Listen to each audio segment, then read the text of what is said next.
afraid to sleep in transit now. Strange, isn't it? But you wouldn't understand if you hadn't experienced what happened to me once. It was last summer. A friend of mine was going through a bad situation in her personal life, and I promised to come over with a sleepover to give her moral support, so to speak. I had to work late that day, so it was already dark outside. There weren't many people on the bus, so I sat in the back. The lights were slightly dimmed, and the road was quiet and smooth.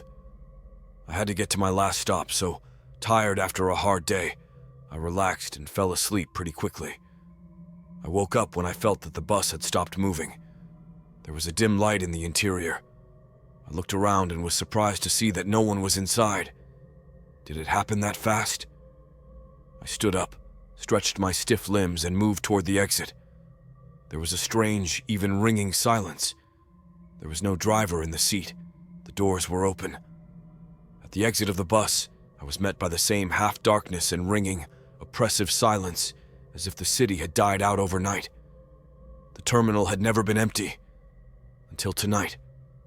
All this emptiness and silence is illuminated by the shop windows, but the strangest thing is that their light is also somehow muted, as if shining through a veil of fog.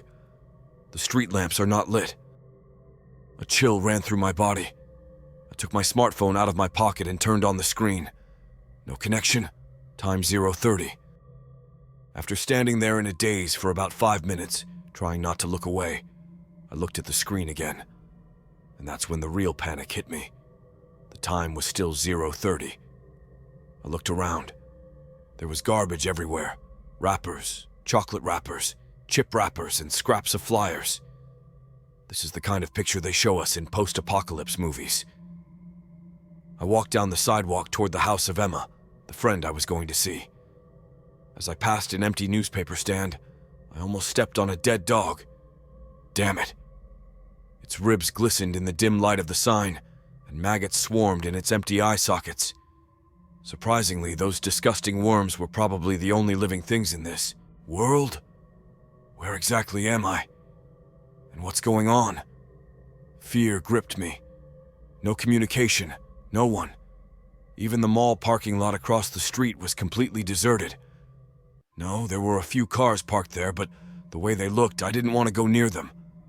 They looked like they'd been there for at least 50 years. Rusty, dilapidated, with flat tires and broken windows. It was as if someone had thrown them in a hurry, even forgetting to close the doors, which now dangled from side to side, creaking. They were fluttering in the absence of wind, all by themselves. Suddenly, my smartphone came to life, and I got a text from Emma. "Where are you?" "I'm almost there." "Run! Don't trust anyone here! You're not in our reality!" "What? Emma, what's going on?" But my girlfriend doesn't answer anymore. I tried to call her, but all I got was an unanswered ring. I was in a panic. My body was covered with sticky sweat, and I shrank back in fear. The emptiness of the streets, the absence of sound. It was so unreal and frightening that I was confused. I turned the corner and stepped out onto the street where Emma's house was. It was only about 15 minutes into the walk when suddenly there was thick darkness all around me, visibility down to an arm's length. My fear peaked when I felt a hand on my shoulder and turned around. In front of me was Mike, the local homeless man, a kind man in a difficult situation. Everything would have been fine if not for his appearance. A gray-green face covered with numerous bleeding ulcers instead of eyes, gaping holes in which, like that dog, parasites swarmed. The horrible stench of decay hit his nose. Mike tried to mumble something, pointing behind him, but his mouth went all the way to his chest. I was too scared to move, but I looked where Mike was pointing. An ominous rumble could be heard in the distance. A thick darkness was creeping up from the horizon, slowly consuming everything in its path, filling the space from sky to ground. It was slowly but inexorably approaching, and I realized I had to run. I hurried forward and closed my eyes. A moment later, I found myself in Emma's yard, as deserted as the rest of the neighborhood. But it was as bright as day.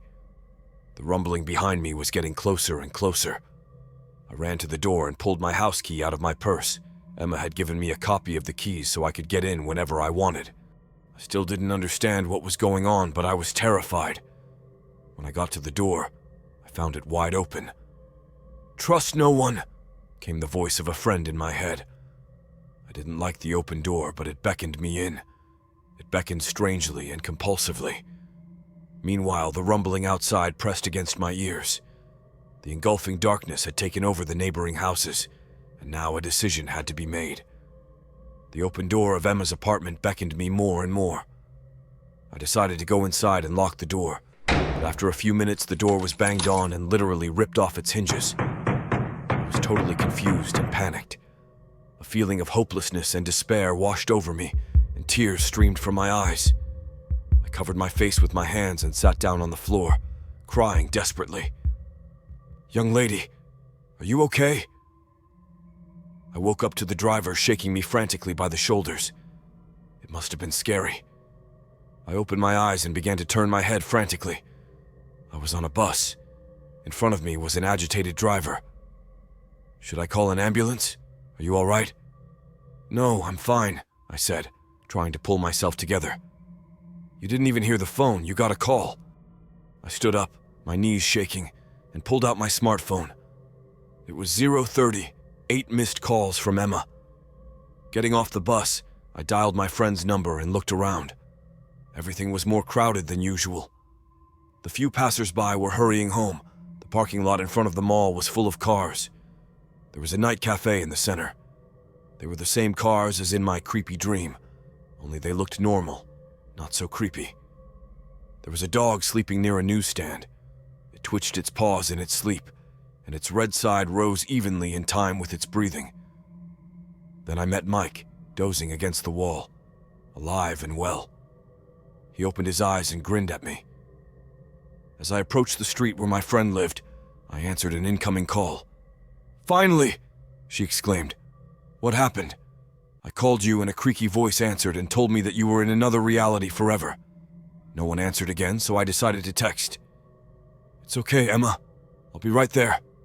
I sighed, trying to forget what had happened, at least for a few hours.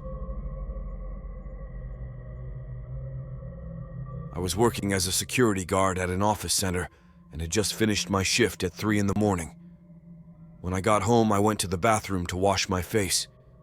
I looked tiredly at my reflection in the mirror and found that my eyes were red from lack of sleep. I went into the big room, lay down on the couch against the wall, and fell asleep immediately. I don't know exactly how long I slept, but I was awakened by soft music. It was the radio. I couldn't identify its source, but it was clear that it was playing in my apartment. It was strange because there was nothing else in my apartment except my computer and TV. I turned over and tried to open my eyes. I did so with difficulty, but the shroud over my eyes prevented me from seeing the room clearly. When my vision cleared a little, I saw that instead of my modern television, there was an old radio in front of the couch, and the music was coming from it. I looked around the room in surprise. Everything looked different. Instead of my modern furniture, there was old vintage furniture. I couldn't wait to check the whole apartment for anomalies, so I went to the kitchen. When I stopped in front of the bathroom, I froze like a stone. There was a cup in the middle of the kitchen table, and steam from boiling water was coming out of the cup. A wave of animal fear went through my body.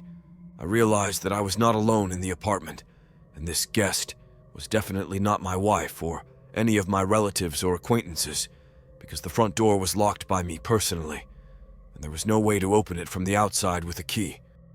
A second later, another thought came to me, that I might be the guest here. I had to get out of here. Suddenly, someone or something turned on the water in the bathroom across from where I was standing. The crunching sound of bare feet on the wet tile floor was evidence that someone was inside. The bathroom light was also on, small streaks of light partially seeping through the slits around the perimeter of the door. My daze was abruptly replaced by wild fear as I rushed to the front door, but the door had no locks, bolts, or even a handle, and yet it was locked. Panic and terror grew, and I ran to the balcony feeling like a hunted animal. I was ready to jump down from the 3rd floor as long as I didn't run into whoever or whatever was in the bathroom. But where there used to be a door to the balcony, There was now an empty brick wall. In addition, a thick and unusually gray fog began to fill the apartment.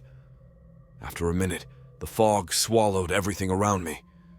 The radio went silent, the sounds faded, and time seemed to stand still.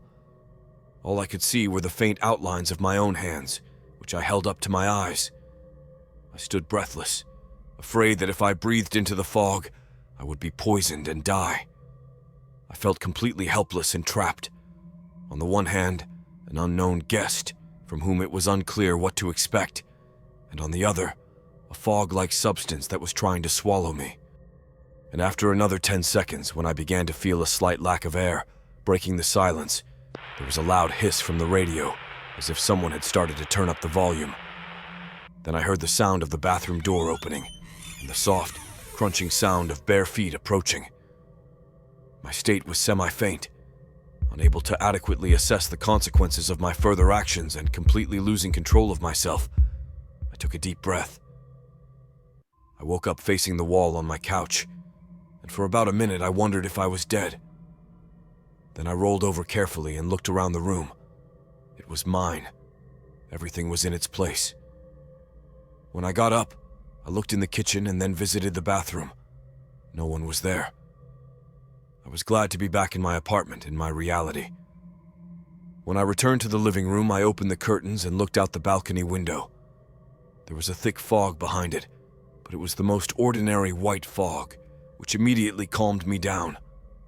I concluded that the gray fog that had frightened me so much had ended up being my savior, pulling me from the grasp of the unknown creature and bringing me back to my reality.